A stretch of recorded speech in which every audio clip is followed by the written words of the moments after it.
Well, thanks for inviting me. And I think, yes, there is some international coalition condemned Iran on its attack on its neighbors, being Erbil in Kurdistan or in Pakistan or in Syria or the Houthis in attacking the ships in Red Sea.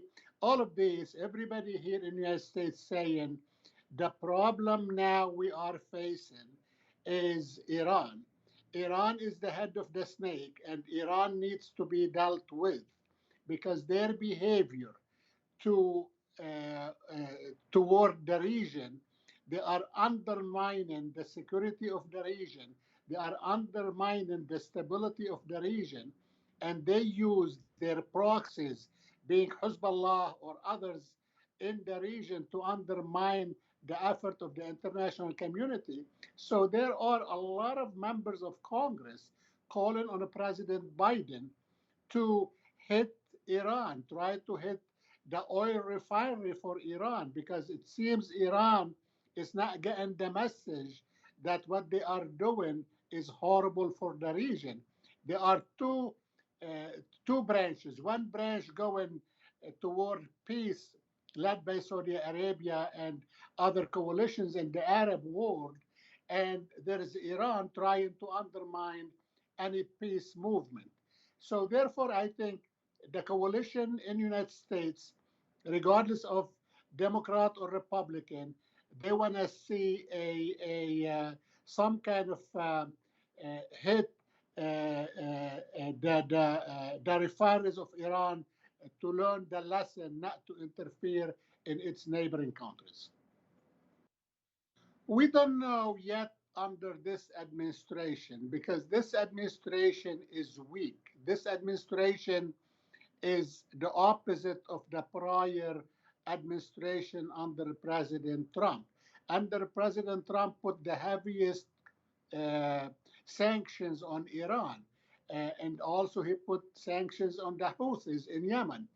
President Biden came and lifted the sanctions on the Houthis, and now he had to go back and put them again yesterday.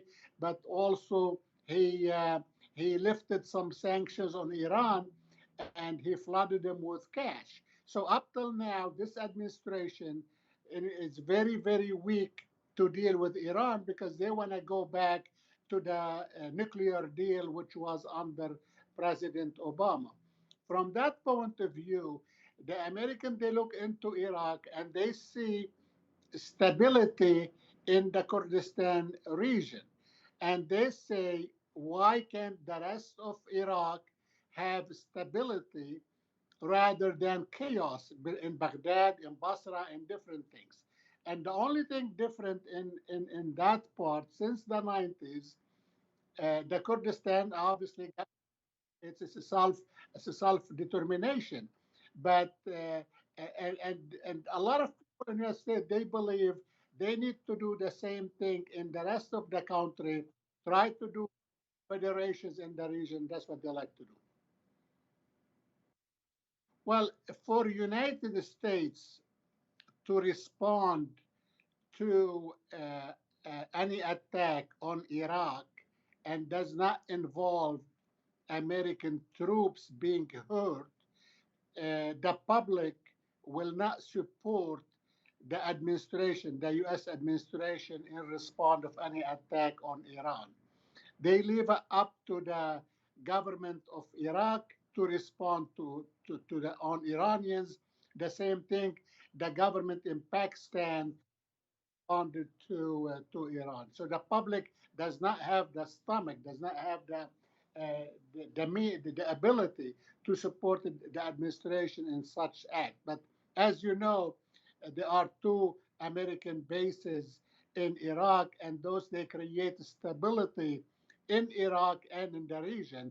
But the American public is behind these bases to remain there. Well, Iran, when it hits anywhere, they say those are the Mossads or those are sympathizers or traitors with Israel. That's how it try to get the attention and the sympathy of the people, and that's how it justifies what it did. But that's wrong because they use it everywhere, from Lebanon to Yemen to Iraq to Syria. Anybody who dislike the Iranian, they call them those are traitors and they are pro-Israel. However, United States will not respond to any Iranian attack on anywhere in Iraq and even in Kurdistan unless the attack goes against the bases of the American troops or against the consulate in Erbil. That's the only time it will respond. Otherwise, the American people will not support the government of Biden